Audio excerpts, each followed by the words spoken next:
Welcome, welcome.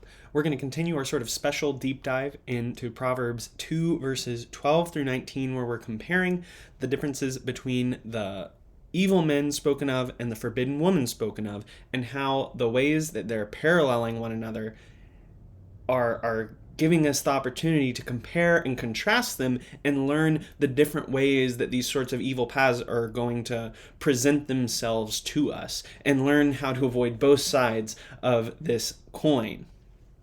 If you haven't watched the video before this, be sure to go back and do so, because we're going to pick up on our second set of questions, and we've already established the comparison and our initial question that's sort of setting up how we're going to be going about doing this. So be sure that you're following along the whole way so that you can get everything that you can out of it.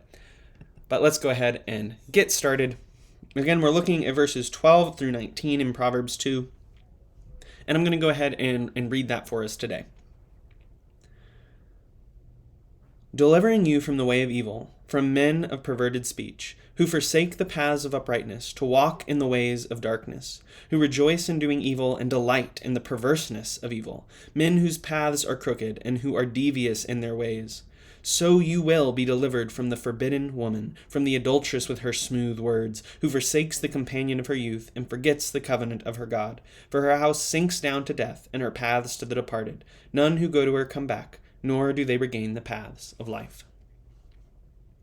In the last video, we took a look at why speech is this first step and the differences between this perverted speech and the smooth speech, how they're being utilized, why they're being given to the characters of the evil men versus the forbidden woman. And now we're going to continue down into this idea of forsaken, right? When they begin these speech paths, so to speak, right, when they start inundating themselves with this kind of speech, they then have to give something up, because as we talked about, speech has a creative power. Because we are image bearers of God, our speech affects our reality in a real way. Reality in a real way. Well, it's true. Redundant, but true. And when this kind of speech enters your life, apparently the next step is that you will have to forsake something. And we could actually ask, before we get into what the difference in these forsaking, what the difference between the things they forsake are and why that is, we might ask, why do they have to forsake something? Why does forsaking something follow speech?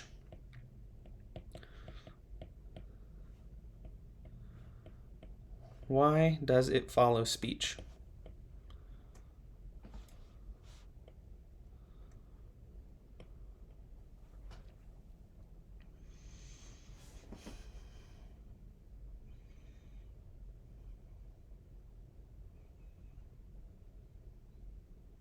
Well, there's sort of a basic component here, right?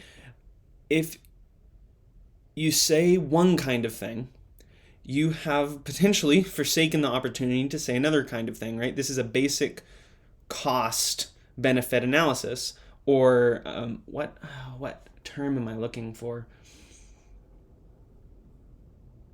Well, I suppose it comes down to, well, it's a trade-off, right? You can't have your cake and eat it too. Essentially, if you say one kind of thing, that means you didn't say another kind of thing. If you speak pervertedly, if you speak smoothly, that means you didn't necessarily speak truthfully. You didn't speak encouragingly, etc. So there is a necessary element of forsaking something. And perhaps the more direct is this idea of forsaking uprightness. So if your speech is perverted, you are necessarily forsaking that speech which would be upright. And because speech is this starting point for going down a path, you then forsake, by speaking pervertedly, you forsake the speech which would be upright. And that speech which would be upright is the kind of speech which would continue to form you into an upright person. And therefore, you have to forsake the paths of uprightness to speak pervertedly. So why do they have to forsake after the speech? Why does it follow speech? Because speech itself, oh, I didn't change back to a pen. Speech itself is a trade-off. By saying one thing, you didn't say another. And so then we can come to the question, what is the difference between what they're forsaking? Uprightness versus the covenant and companion. And what does that have to do with the evil men and the forbidden woman?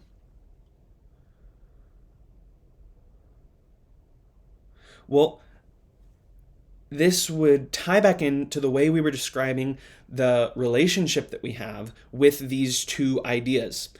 So the evil men represent more of a communal aspect. The forbidden woman represents more of an intimate relationship. Well, you are the sum of your closest friends, right? So the evil men forsake the paths of uprightness to walk in the ways of darkness. And uprightness is a way of life, right? It's a mode of being. Let's see. Let me make sure we can follow this. Uprightness versus covenant. Forsaking.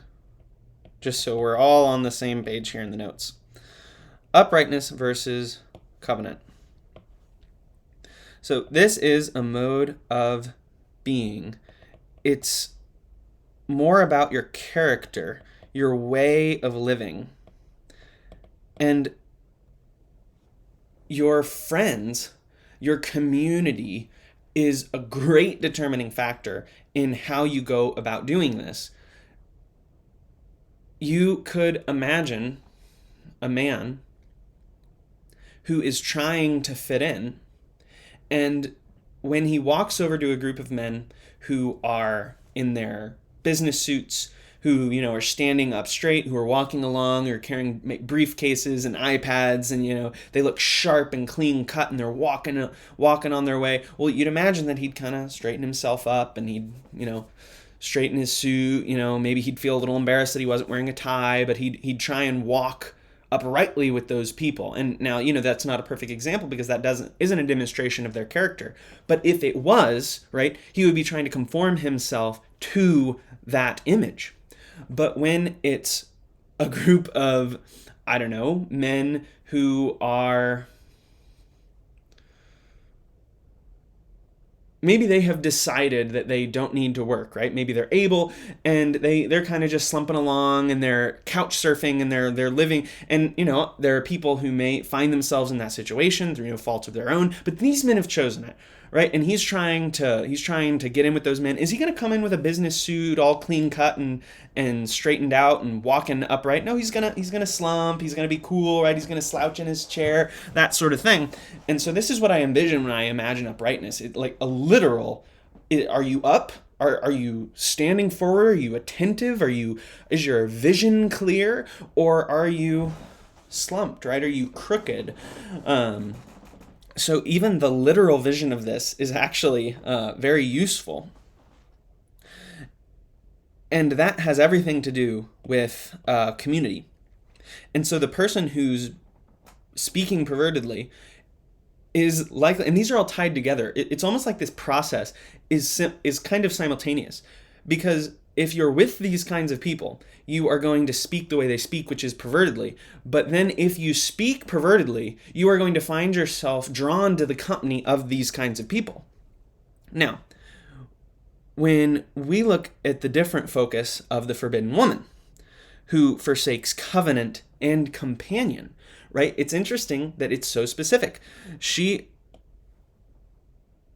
forsakes the companion of her youth and the covenant of her God. So these are both, as we've said before, the things she is forsaking is not a community, but an intimate relationship, which is what she represented in the first place, at least as far as we could tell.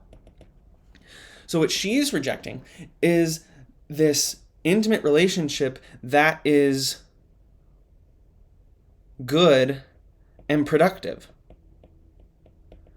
She's rejecting the kind of binding, transformative relationship that one would have as a young married person, and that one would have with someone who has been a believer for a very long time, even into their youth, right, during some of their most formational years. It's often said, right, that if you're married young, you find that you sort of grow up together, and you shape and transform each other more than people who have already been shaped and transformed and then come together. Now, you will continue to shape and transform each other even if you come together later, but there's a certain malleability that comes with being married very young, that this is tapping into this idea that she is forsaking that sort of transformative binding, that she is forgetting the covenant that she's made with God. And these are not sort of community-based ideas, but intimate relational ideas. So the focus of what they are giving up is connected to what they represent as images.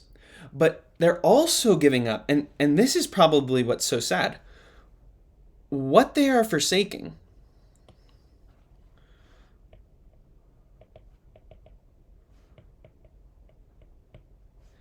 is the thing they most desire. And this is the great irony. And again, remember, this is a sort of generalization of the purpose of community and men representing that community, and women, and this forbidden woman is representing this intimate relationship. So, keep the generalization I'm about to make in context for yourself. But what is it that men desire most from their community? Well, it's respect. How do you get respect? Well, there's lots of ways to get respect, but ultimately it is to be upright. And there may be different ways of defining that, and we could get into all sorts of things, but at the end of the day, what does a man's man look like? It's that powerful, confident, and there's lots of ways to exude that power and that confidence. It's not just a business suit, but it's someone who's extraordinarily capable. That's what it comes down to. That's the kind of thing men respect, and I think that's really what it means to be upright, right? To not have your head bowed, to not be servile, to not be slumped down, but to be fully capable. And so these evil men are give up the respect, which is what they most desire from their community, right? From other men in particular. And evil men give up respect.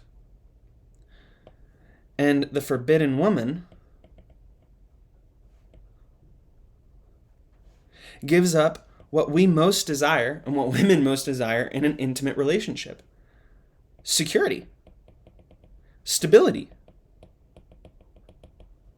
unwavering love, right? The potential to know that whatever happens, whatever may come, this is the bedrock, and her life is, her most intimate relationship is not going to be shifted. She is safe and treasured and bound to someone who is bound to her. These are, and this is for men too, these are the most fundamental, foundational aspects of what it means to be in an intimate relationship, and this is what they're forsaking. So we have to recognize that these are not some petty sacrifice, some petty thing that they're forsaking, that it's like, well, I won't have this, but I'll get all this other stuff. No, they're actually giving up their most foundational needs. And in order, there's a second irony. I didn't even think about it until right now. I didn't think about any of this until right now. The second irony is not just that they're forsaking that which they most need, but they're forsaking that which they most need. Okay? They are forsaking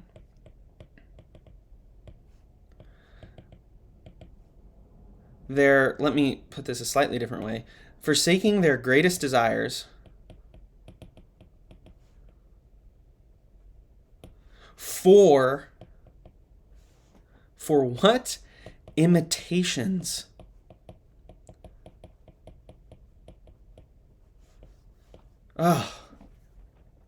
And this is why these ways are in the dark, right? This is why these ways are in the depths. This is why these ways have to be deceptive and crooked and tricky, because all they are tempting us with imitations, right? The evil men are a group. They are a community. They're offering you a community where you can do, like we talked about in the last video, where you can joke and be funny, and you're distracted and your attention's drawn a million different ways, and you're being drawn into this perverse rejoicing and delight in evil things. But it's an imitation. It's a false community. That it is community, but it's a false community, right? It's community in quotes, right? Because if you define community correctly, this of course isn't real community, but it's the imitation of it. It's the twisting. We've talked about this in the terms of personal capacities, and this is the same kind of thing. This is a false community. And what the woman gets, right?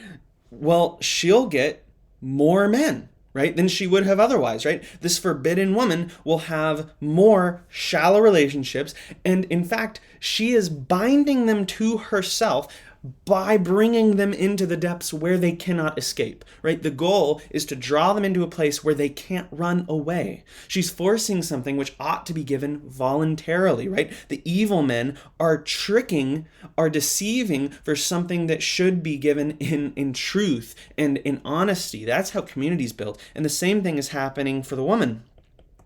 It's false security.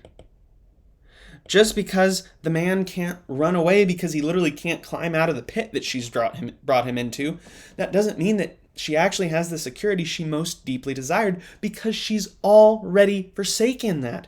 And so they both end up spend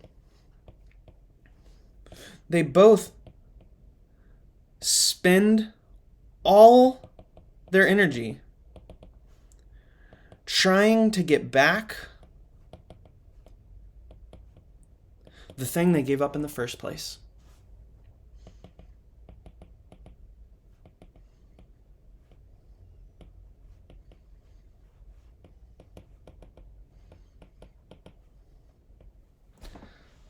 Gosh.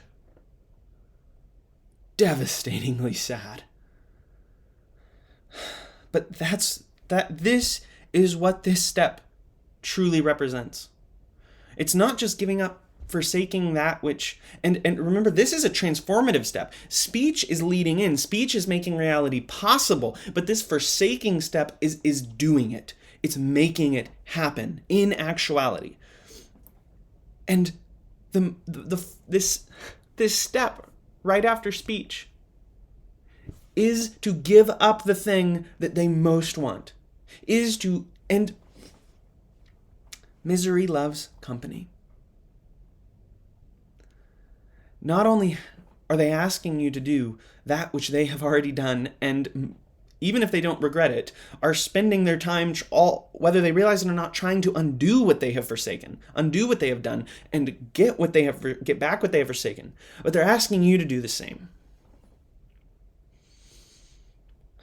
And you can't. And this is where the speech leads. This is the very next step. It might appear that this step should be farther along, but it's not. It's right at it's the next step on the staircase. Just 1, 2, 3. They're all close together. They're all simple. Once you start on the way, it's very difficult. Just like the forbidden woman, right? Once you start on the way, you may not notice till you're very, very deep down.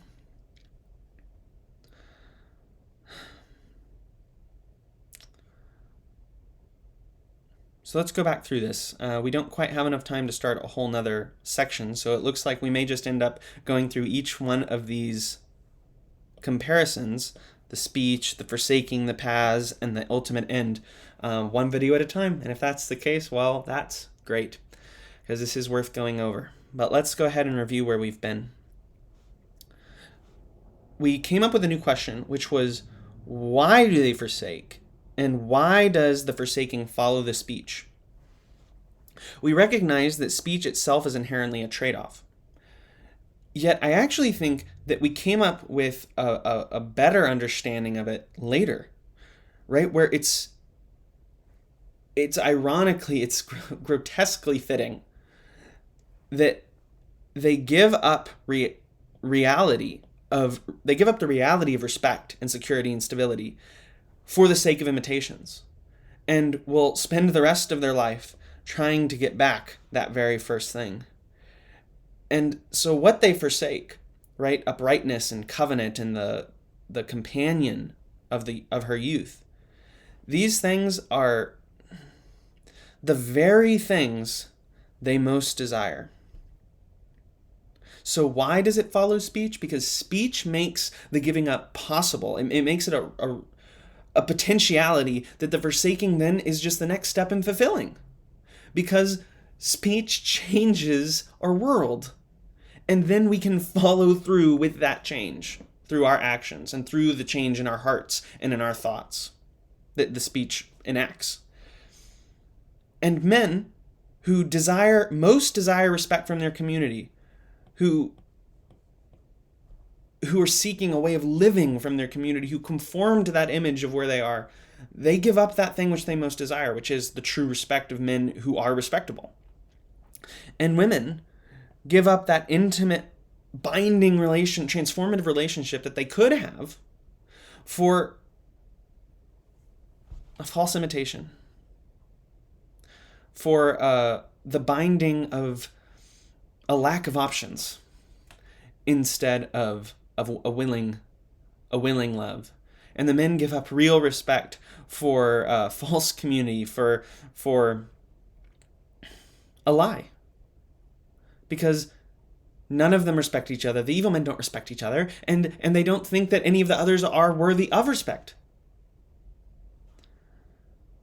And saddest of all, as we already mentioned, both will spend the rest of their lives trying to get back the thing that they gave up at the first, and they will desire to bring other people into that desperate search as well. But we must not allow ourselves to be brought into it, and we must not forget that that starts at speech, and this is just the very next step. Again, thank you for coming on this next step of our journey. I look forward to looking at the next part with you, where we start to discuss the paths, what the differences and what the focus of them are, just as our question implies. Continue to pray for wisdom and look forward to the next video. I know I do.